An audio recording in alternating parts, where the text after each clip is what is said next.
Как регистрираме лице на платформата Atomy Европа? Започваме. За да регистрираме лице в платформата Atomy Европа, е необходимо лицето да е на разположение в този момент, за да може да сътрудничи. Как? Ще получи код на имейла си и трябва да ни го даде, за да го регистрираме. Този код е валиден 30 минути. В първата стъпка можем да изберем дали ще регистрираме само потребител, дистрибутор или лицето е в държава с предварителна регистрация. В този случай това ще бъде потребител.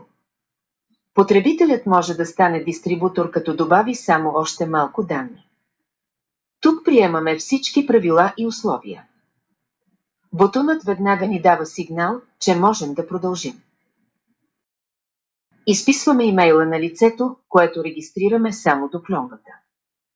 Можем да изберем какво следва след клонвата, но ако не е в този списък, можем да го напишем. Кликваме върху бутона за изпращане на имейл за потвърждение. Сега нашият човек трябва да влезе в своя имейл и да потърси този имейл за потвърждение. Трябва да го отвори, там ще има 6-цифрен код. Попълваме го и веднага бутонът ни казва, че можем да продължим. Тук трябва да попълним личната информация. Всички полета с звездички са задължителни. Когато имаме всичко, той ни оставя да продължим напред.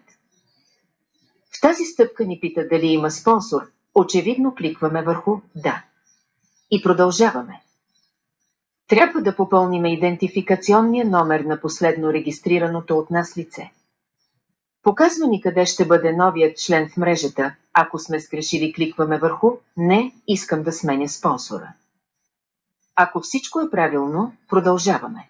На този етап вече имаме цялата информация, която сме въвели, за да я прегледаме и ако е вярна, потвърждаваме. И сега остава само да завършим регистрацията. Ще излезе, че членът е добре дошъл с неговото име и идентификационен номер. Ако този нов член не присъства, тези данни трябва да му ги изпратим.